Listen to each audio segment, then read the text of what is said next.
There we go. So if you'd like to introduce yourself, My name is Cynthia. Miss Cynthia, it's nice to meet you. Nice meeting So you. we've been tattooing you for a little while now, and today was a special day as far as the tattoo itself was concerned. It's special to you. Yes, Would you like to talk about that? it would have been my sister's 63rd birthday, I think. She was born in 1959, Yes, ma'am. and she is passed.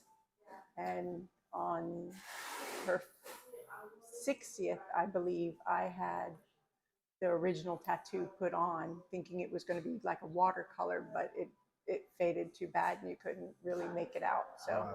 I came to you because you did such a wonderful job on my mom's.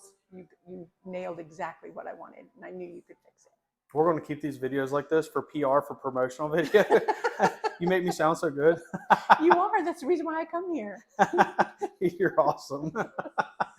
Well, I'm glad you let me do it. I'm glad we could get you in. I know you said this was super important that you have it done. It Yeah. had to be today, and if it wasn't said, you was super cool about that. I won't say that, man. I really appreciate you. But you said if it can't be today, that's fine. You'll just wait till next year. Yep. Exactly. Yeah. And I came in, I think, a year ago, Yes, and ma'am. asked, and you said, "Well, I don't know what my schedule is," and I was like, "Yeah, I know, but I'm just letting you know this is what I want to do." And you're like, "Okay, why don't you come back when it's closer?" Okay. So you came in last year trying to get the same thing done. For your sister. Yeah, but if I remember correctly, it was you weren't here. Something Okay. happened, and it couldn't. So you was very serious about it. You waited for that day. I Yes, respect that. yes, just like the tattoo you did of my mother was on her birthday. I didn't see. I don't remember that. I'm so Yeah, sorry. see, no, there's one of me, and I know what I'm doing. There's a whole bunch of us that you can't keep track of. Yes, ma'am. So I try. So what you said, you was telling me a little bit about your sister and her situation and what had happened. yeah, It, she was a severe diabetic, and she became very brittle. And one day she was in the shower and she broke her leg, and she went into a rehabilitation center, and she never came out. She stayed there for years, and she recently, well, not recently, it just seems like it was recently, passed. I think it was like 2016 is when she passed. And so on the first birthday, no, not first birthday, I started thinking about what I was going to do to honor her. And I figured because she crossed over, that she was now a butterfly and not a caterpillar like everyone here, because we metamorphose when we right. pass. And she used to always say, way before Toy Story, "I love you to infinity and beyond." And then when Toy Story came out, and I said, "Vicky, they stole your saying," and she goes, "I love you to infinity and beyond, beyond." So I got the infinity that looked like a butterfly because she is passed on, and she's in her next stage with God. And that's awesome. Yeah, you put a lot of thought in that. I think that's beautiful. That's awesome. You said so. You are interesting. You're very interesting. So like you walked in here today, and I was just tattooing a random tattoo on my leg. And I'm gonna be honest with you. Full disclaimer: there's no true significance to that at all. Now I will put I was gonna put my date of birth in the center of it. What I was tattooing on me just for fun, honestly, because I think it looks cool.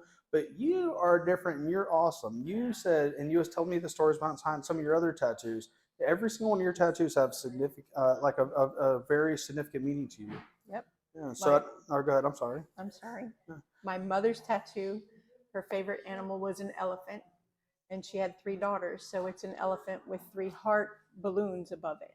Yes, ma'am. Um, my very first tattoo is on my foot, and my husband designed it. It's a heart with a D and a C pierced through the heart, and it's because I lost custody of my daughter when she was going to be 6 years old, and I didn't see her again until she was 18. Mm-hmm. And then on my aunt's birthday, we both got our first tattoos, and that was the first tattoo.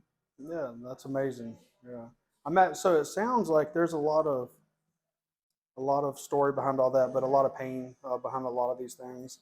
Does so one of the things that I bring up to I don't know every one of these videos, but one of the things that in the tattoo world, and for I understand why, but there's in the past there's been a big stigma with the tattoo world, a lot of negative things related to it. So I'm trying to kind of like help break that a little bit with these. Hopefully, people say, hey, see like, oh, okay, it's not just random bikers getting tattoos. Even though there's Right. nothing wrong with that, I love bikers. Right. I love motorcycles, but there's a lot more to it than that for a lot of people. A lot of people, this is a very, very big thing. They call it tattoo therapy, I think, for a reason. For a lot of people, do you feel like it's kind of like a sense of therapy for you, or? Yes. It's so I can look at the tattoos and it instantly it floods me with memories of Right. growing up and being with them. So yes, it signifies that, and it's on my left leg because they have left me. Oh, okay, yeah. So I even the placement. Look at you. Yep. And my Well, daughter's, and my first tattoo is on my right leg because she had come back. yes, ma'am. That's So, beautiful. I know. I don't want to get in details. It's not my business to share, but I think about this all the time. One of my best friends in this whole wide world. Some things occurred, and he basically lost contact with his daughters, and for many many years. I can't tell his business because it ain't my business to tell, but I will say I'm very proud of him because he's worked very hard to see this happen. But just here recently, his daughters actually reached out to him. I'm talking like and years and that years is a later. wonderful feeling.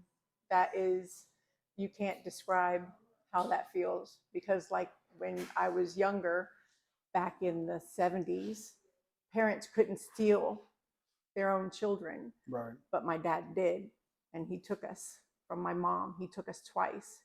And I remember the last time that he took us, my mom had to kidnap us back. That was the only way she could get us.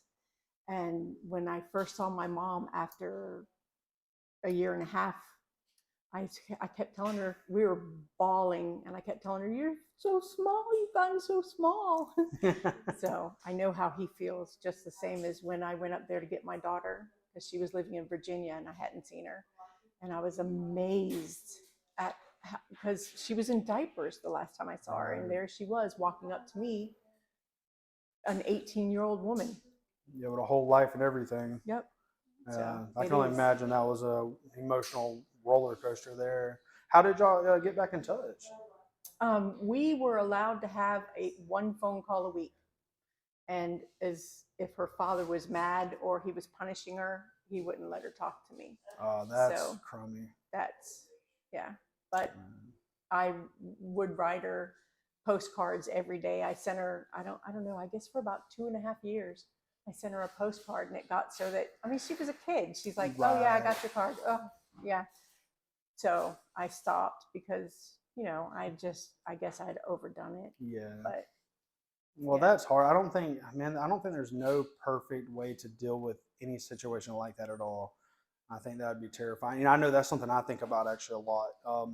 My son's 2.5 years old. He'll be 3 in January, and he is definitely the light of my world. And that's something that terrifies me actually, because like you hear all these crazy stories, and like I don't even know if this is true, and people would have to fact check this. I could be very wrong, but I think it was in California, New York, one of these states. They if they didn't allow their child to go through it, some one of the procedures for like a sex change or whatever, to then that was considered like I guess I'm probably butchering all this, but like some form of like child neglect or abuse or whatever, and they would come like start a case on you and potentially take your children from you.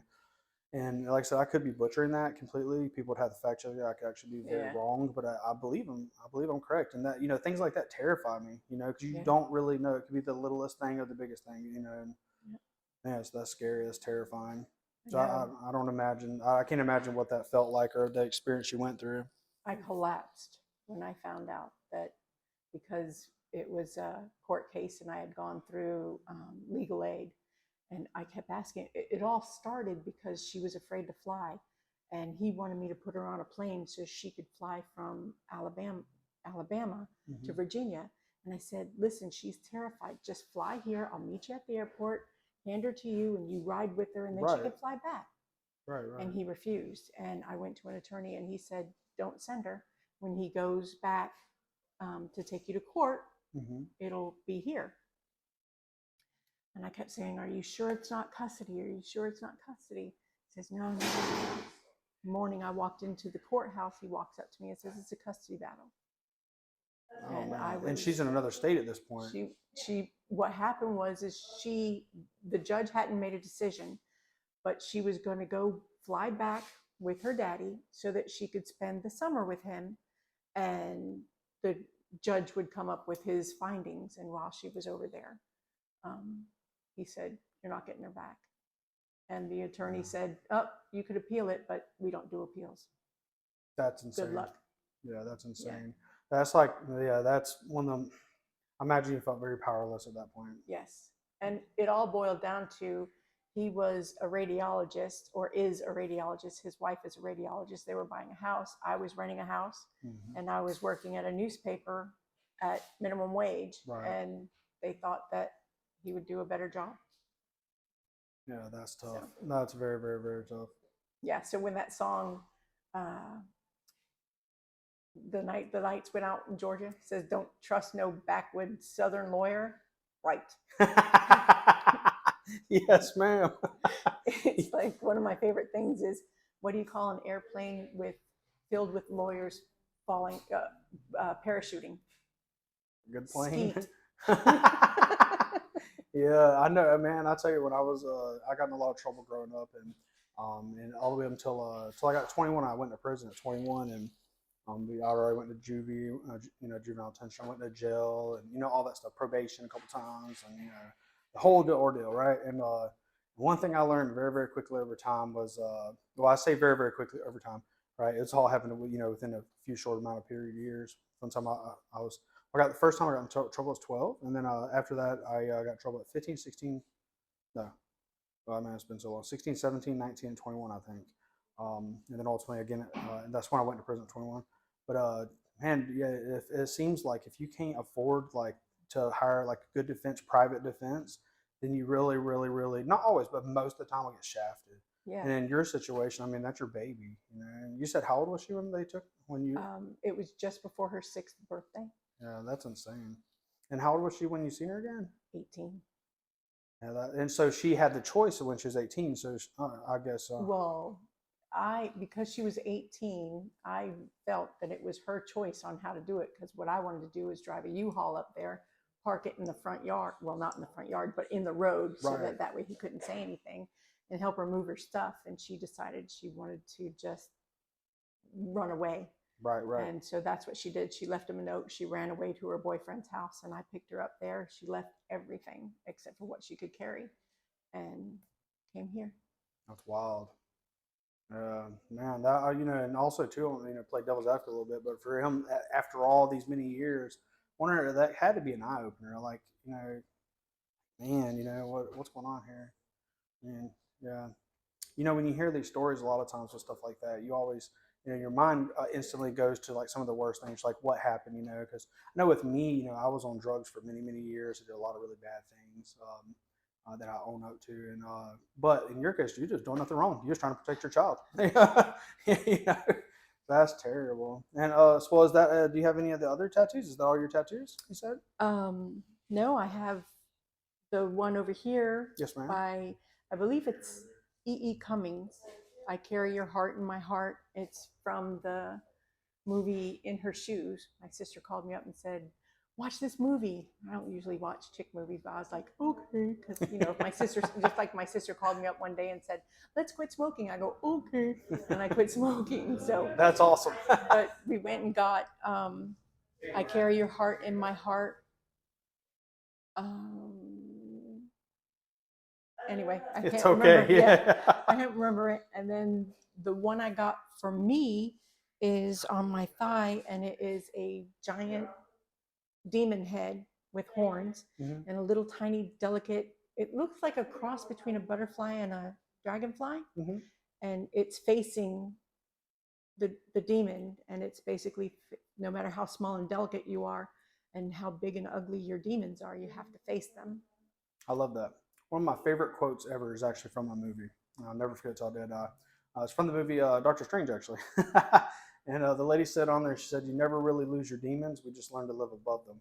Yep. And that is so true, man. I can attest to that personally on so many levels. Yep. I love that, actually.